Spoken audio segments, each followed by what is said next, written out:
Hello guys, welcome back to my YouTube channel. This is Papa the Mondi. It's been a minute though. I'm sorry, man. I'm sorry guys, I've not been around. The channel has been kinda off kidogo, but I'm back eventually. We're back with a new series of transfers, and all of you know that I'm an Arsenal fan. So basically, we're just going to talk about Arsenal. It's all Arsenal, although we'll chip into some few other news on Premier League and everything else. Let's just talk football. So basically, let's start with Arsenal. Arsenal, as you also last year, we over what's the word? We over. I think we did really well last year in the season, and we ended up finishing. Actually, wanted us to win the league. Actually, thought we were winning the league. I was so excited. After 20 years, we're going to win the league. Then we just slipped off at the end of the season, and So we discovered that a lot of times that our team did not have enough depth, and our team was not going to run down Man City. As the way Man City has quality in their team, they can just rotate their teams, and you see how they won the treble. So for us, it was really disappointing. Although it was nice because we only wanted to finish in the top 4, but now that we tasted being at the top of the league, being there for the most of the season. Yeah, it was really heartbreaking to see us finish the second. But luckily, we're back in the Champions League. So, Champions League, we're back here. And we're seeing the finances will go up. Everything go up after like 16 years. We've never been the Champions League. Is it 16 or 6 years? I'll get the stats right. But we've never been the Champions League for a while. So, yeah, we're back in the Champions League. And we hope we'll be back to win it, not to compete for it, not to do anything. And now we want to bridge the gap between us and Man City. We saw the way City has quality in their team, the way they play, the way they are really good on the ball, the way Pep is a world-class coach, the way he can convert John Stones, he can convert players into other positions. Yeah, so that is what we're looking for. And for us, what really killed us, from my opinion, was the depth. We did not have the depth in our team. And our team was, at the end of the season, you could see that they are worn out, and they really could not handle all that pressure. And people blame it on the team being young, but I don't think the team being young, but it's just about the depth. Somebody who's coming. You can see the way Saliba was a key part of us not really winning the league, because the stars really went down and went from Saliba to Kuyo. And we could see Saka was getting tired at the other time of the games. Yeah, and Partey was also really, he really went down, but luckily he had Jorginho who could handle the ball well. So yeah, basically we really need some depth, and we're going to talk about transfers season. So yeah, so let me start with the actual deal that is happening right now, the one that you're sure that Arsenal have done it. I'm not really happy about the deal. For me, it's a really interesting deal because I actually trust Arteta. I actually trusted because all the other deals have gone well and all the other deals are really good. But I'm not really sure about Kai Havertz. Kai Havertz being an Arsenal player, I'm not really sure about that. I don't know where he'll play. I don't know if he's a number 9, if he's a winger, if he's a number 10, number 8. I'm not really sure, but what I've seen from the news is that Arteta needs the German golden boy. He doesn't care what happened the other times when he was at Chelsea. He just cares about whatever. He just cares about whatever he did in the Bundesliga. So let's just trust in Arteta because he has always been there. So he has always been really great. You've seen him transform players, but although you've seen him, he's failed with Tavares, he was well with Fabio Vieira. He also failed with Fabio Vieira and Sambi Lokonga. And he also done good with Trossard, Jorginho and all those people. So let's see, it's around 65 million. I think that's too much for Kai Havertz, but yeah, 65 million, but it's paid over 3 years. 16.5 years, I think so. And plus 15 million add-ons, so that comes to around 65 million. So yeah, that is the first deal that we're waiting for medical. The medical is about to be done today, actually. So after the medical, now Kai Havertz, I'm really sorry, I can call him Shy Havertz. Kai Haverts will be an Arsenal player. Yeah, and that is one that is in. Then next one is Urian Timber. Urian Timber is from Ajax. Now this is an exciting one. This is an exciting signing. I'm really happy with this signing. I've watched him a couple of times, but I really started watching him really well last season, and I think that this player is a high-profile player, world-class player. He has played in the Champions League, experienced and everything. Young, he can dribble. He's good on the ball. He's just like and we're signing him as a backup to around Saliba. And he's a versatile player, can play at the right back and centre back, at right side of the centre back. So yeah, I've seen. I think from my own side, I think he can also play as a defensive midfielder, but that is for you to determine though. So yeah, basically, that Urian Timber, 45 million. He has said he wants to come to Arsenal. Personal terms have been agreed. Everything is ongoing, and so yeah. So basically, that is our second signing. We have seen Arsenal is getting so busy earlier this season in the transfer, because they want all our players to have a full pre-season with the team, so that they can gel well, so that they can kick off the way they did last season. They really kicked off well.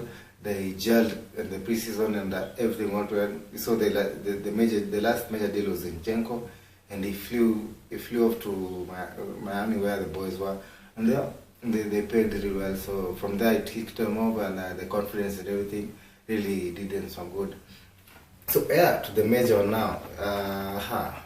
Declan Rice. Declan Rice today woke up to some news that Man City have made a bid for Declan Rice.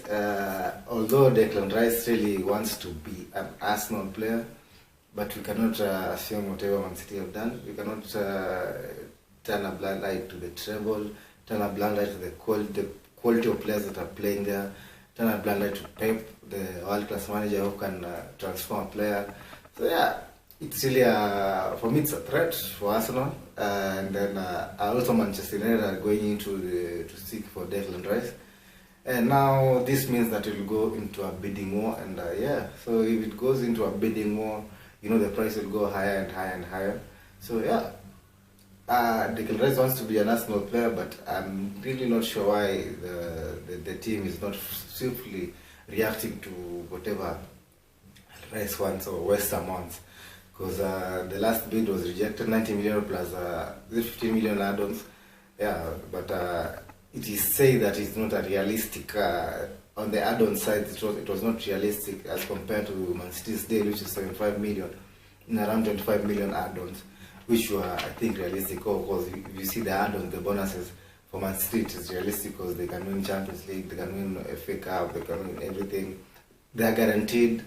You're guaranteed when you go to that team, there'll be caps and they'll be wins. So basically, yeah, that is one. So, but anyway, let's see what happens. But let's hope that the players' decision will work it out for us.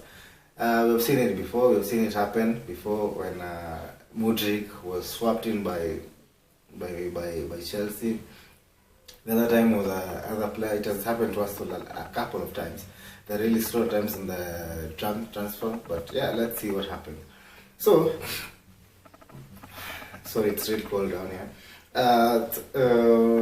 The shocking news now today is that Thomas Partey could leave Arsenal, and for me, I'm not really happy with this news. I don't want Thomas Partey to be sold. I don't want Thomas Partey to go anywhere. He literally came to Arsenal to bring Arsenal into the Champions League. So I don't really get the point why he should leave Arsenal when we are in the Champions League, you see? Because you see Thomas Partey is wanting to leave, Garen Xhaka wanting to leave. So we're going to the Champions League with a totally new midfield. This is not a good idea for me. This is a very huge risk because we don't know how the players will hit the ground running. We don't know how plus the partnership last year was a really great partnership.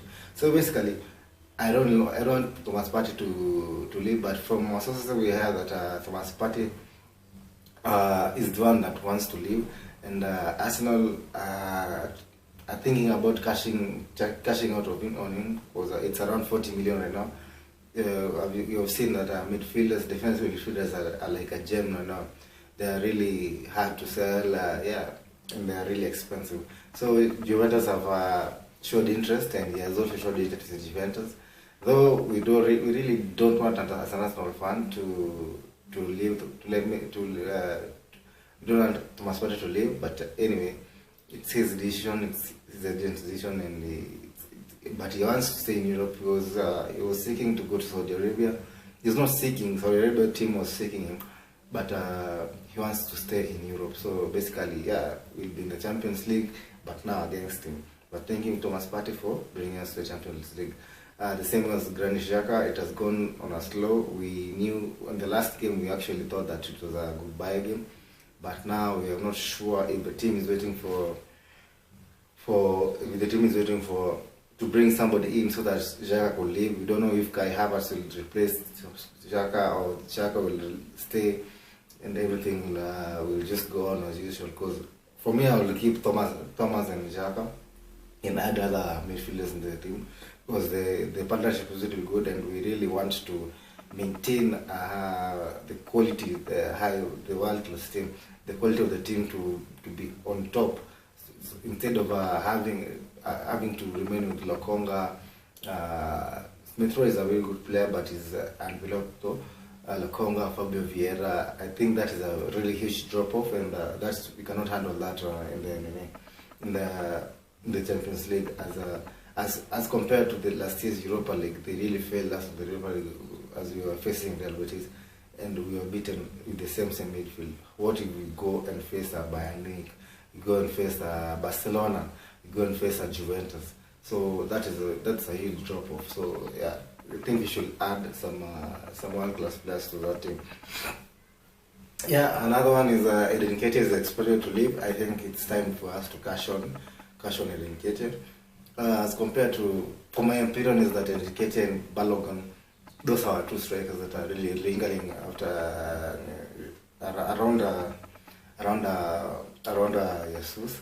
So basically, Eden Nketiah, I think we should cash out on him, get at least 20-something million shilling, not shilling, 20-something million euros or something of the sort, so that we can finance the money, and we could keep Balogun, because you've seen today Balogun has said he's not planning to go on loan again. So it's either he's playing for Arsenal or he's being sold. And for him, his value is around 40-something million or something. We saw whatever he did in the League One. So basically, I'm not really sure if he can do the same in the Premier League. I'm not really sure, but I think we should test him for that instead of cashing out on him, because Eddie has got enough time to prove himself. We know he can finish goals, he can do stuff, he has really matured in the game, but I think this is the time that we could just cash out on him. Remember the last time Crystal Palace were interested in him, we could get a 25 million, but we did not sell him, but instead we gave him a number 14 shirt. Yeah, and 100,000 euros per week. So I thought that was a really bad decision. But anyway, yeah, that is what we have today. And also we are seeking to have Lava. That is another midfielder that we are seeking to go in for from Southampton. That is a very good signing. Yeah, so he's very young, 19 years old, good profile, strong. That's why I need Partey in the team, so that he can develop somebody like Lava. Partey, having a midfield of Partey and Rice, and then somebody like Lava being around in and around the scenes. I think that is a perfect midfield for us to go into the Champions League with. Another news, Tierney, we hear the news that Arteta is pleased to keep Tierney. From my opinion as an Arsenal fan, I don't think we should let Tierney go. But yeah, I'm really excited about this news. I need Tierney to come, because that is the only left back that we literally have. Zinchenko is just an inverted fullback. He's really good at inversion, but he's not good at defending. And I'm really scared about leaving my defense exposed, with Saliba and Gabriel being exposed at times, in case Saliba also gets an injury or something of the sort. We've seen ourselves getting exposed like last year. last season when we were facing Liverpool. Zinchenko, I could blame Zinchenko for the last goal. The next game, actually the 3 games that we actually drew, I think all the goals came from Zinchenko's side because he was going forward too much, and he could not consider that he is also a defender. So I think we should keep Tierney. Tierney is the favorite on myself because we could play a back 3 and have a back 3 of Gabriel, Saliba and Tierney, and have Zinchenko do his thing, and yeah, but we'll see what happens in the next thing. I'm very glad that you tuned in today, and I'm asking you to just subscribe and like the video. I'm glad to be back. I'm glad to be doing Arsenal things again. I'm glad that you guys still tune in.